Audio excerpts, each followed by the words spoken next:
embora o odiasse por ter violentado a sua irmã. Só tem um versículo a respeito de Davi aqui nessa perícope, nesse pedaço. Tudo isso que aconteceu, irmãos, que coisa terrível, você acabou de ver uma coisa terrível acontecendo. Davi é o pai, Davi é o rei. O versículo 21 diz, Davi ficou furioso. Davi ficou furioso. Tem que ficar furioso ou não? Tem que ficar. Mas basta só ficar furioso? E aí o texto não vai dizer nada, Davi não fez nada, ele só ficou furioso. Olha que coisa. Ele está bravo, beleza, tem que ter bravo, tem que ficar bravo. É uma coisa inaceitável, mas como pai, tem que fazer alguma coisa. O que Davi vai fazer? E do versículo 22 para o 23, o texto vai dizer o que Davi fez. Nada. Porque o 23 vai dizer, depois de quanto tempo? 2 anos. Do versículo 22 para o 23 tem um intervalo de... Davi ficou furioso, passou 2 anos, o que ele fez? Nada.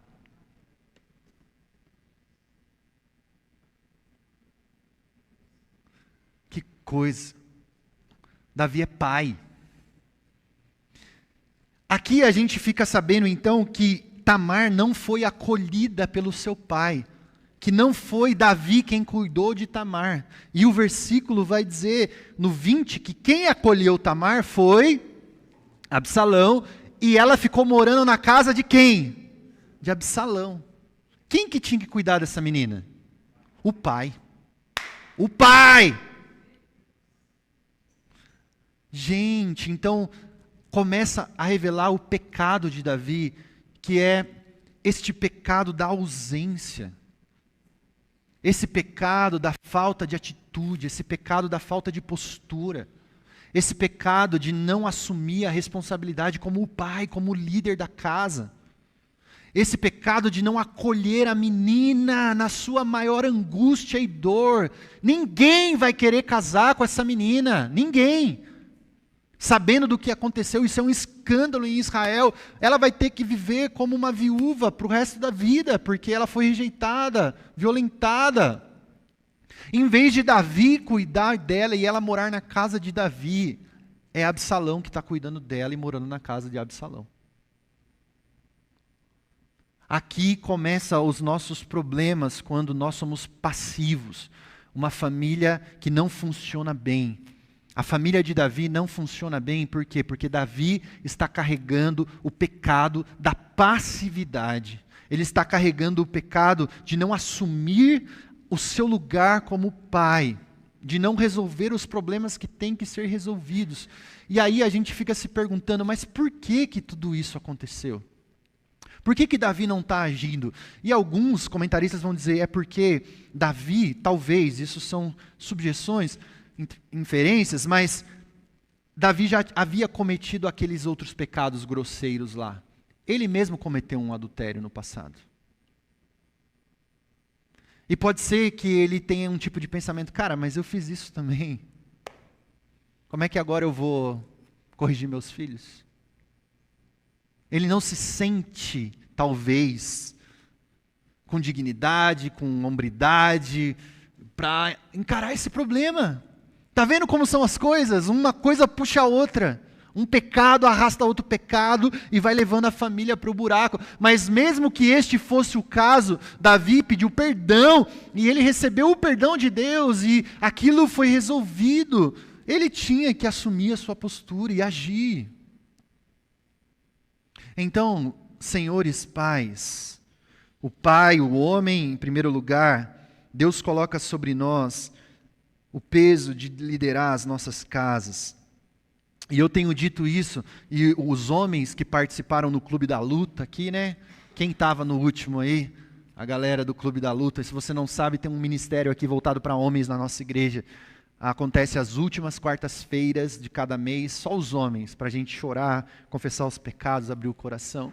E a gente falou sobre isso, se a nossa família falir, por qualquer motivo, Deus vai cobrar de nós, os maridos. Nós somos os líderes. Deus colocou sobre nós este peso. Ninguém pode assumir este peso, só nós, os homens. Não importa, mas foi meu filho, minha esposa pisou na bola, foi Eva que comeu do fruto, mas eu dei a ordem para você, Adão, você tinha que cuidar desse negócio. Então não dá para a gente arrumar desculpas. Então nós, homens, precisamos assumir o nosso lugar. É claro, as esposas como auxiliadoras, os filhos precisam também saber do seu lugar na família, não pecar contra os seus pais, não desonrar os seus pais. Mas há muitos perigos hoje em dia, porque nós vivemos num momento difícil, e eu sei que é difícil, e é muito difícil equilibrar, né? Equilibrar a firmeza, o não, com a graça, com a compaixão. É muito difícil. A gente fica com medo de ser muito rigoroso, mas também podemos cair de ser totalmente licencioso, de não cuidar da nossa casa, passivo. É difícil. E até tem teorias psicológicas, né, que vão dizer a educação positiva, né, a educação positiva, coisa bonita assim, que fala, você não pode falar não para o seu filho. Olha que bonito. Porque não pode falar não para o seu filho. Né? Então, se ele estiver irritado, chorando, e ele quebrar as coisas, você não vai falar para ele, não faça isso. Você vai falar para ele, vai chamar, e vai falar, filho, eu sei que você está irritado, eu sei que você está frustrado, filho. Olha, mas existe uma forma melhor de você liberar a sua frustração. Você nunca vai usar a palavra não. Você vai ficar falando com ele. Agora, eu não estou dizendo que não tem coisas boas nisso. Tem coisas boas aí. É claro que você tem que ouvir o seu filho, é claro que você tem que acolher o seu filho. Mas, queridos, na vida real, a família na sua loucura que eu falo no seu dia a dia, na sua correria, tem hora que a gente não tem tempo para isso, e o que o seu filho mais precisa naquele momento é, filho, não para com isso agora. Agora. Filho, entra no quarto agora e larga esse celular. Agora. Papai está mandando, a mamãe está mandando. A minha filha tem 8 meses. E sabe uma coisa que eu descobri? Ela tem 8 meses e ela já sabe o que é não. Com 8 meses. Ela começou a mexer nas coisas, porque ela já está ficando em pé, ela vai puxando. E a gente fala, Bela, não. E a gente foi repetindo, Bela, não, não pode, não pode. E agora você fala não, ela já... E ela fica te desafiando. Estica a mãozinha, você fala não. Já sabe. 8 meses. Então a gente tem que tomar cuidado. Eu sei que precisa acolher, precisa amar, mas precisa falar não, né? É só ler os mandamentos, né? 10 mandamentos, 10 não. Não, não, não, não, não, não, não, não, não, não. E depois você chama o seu filho. A hora que você estiver mais calmo, ele também. Aí você vai falar, filho, olha, é assim, eu sei que você estava frustrado, eu sei que você estava chateado, mas não pode agir assim, o papai e a mamãe ficam muito tristes com você. É claro que você tem que acolher, mas tem horas que é não. Né, Renato? Ó, o Renato concorda aí, ó. Ê, Renato. Né? É assim.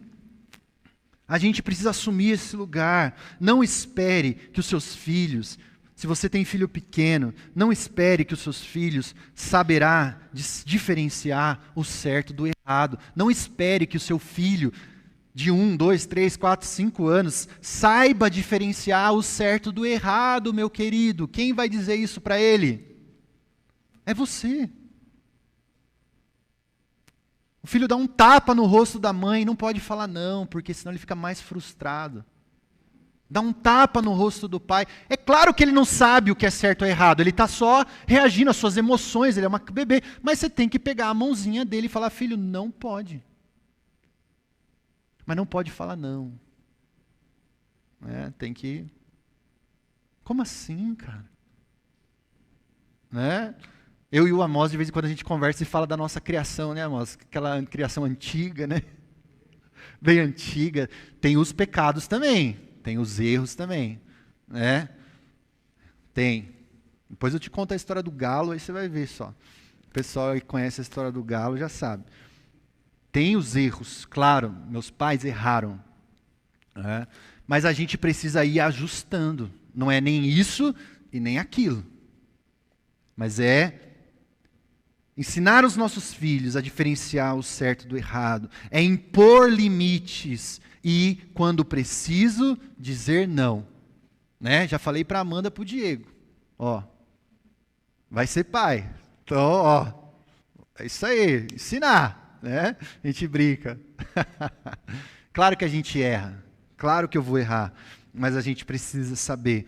Então, não espere que seu filho saiba diferenciar. É você que vai dizer para ele. Davi precisava confrontar o seu filho, ele não fez. A gente precisa impor os limites quando é preciso. É claro, a gente precisa ouvir os nossos filhos. A gente precisa saber dizer para eles as consequências das coisas que a gente faz.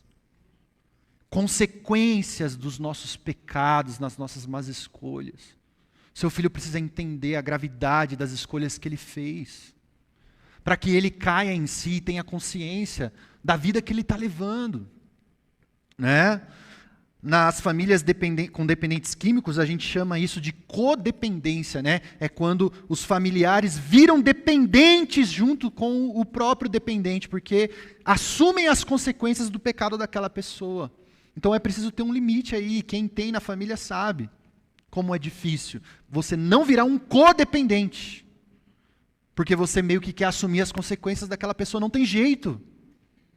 Aquela pessoa terá as consequências do pecado dela, como a Minon vai ter, como, né, a gente vai ver mais adiante. Tem mais 1h30 aqui de sermão, fica tranquilo. Estou brincando.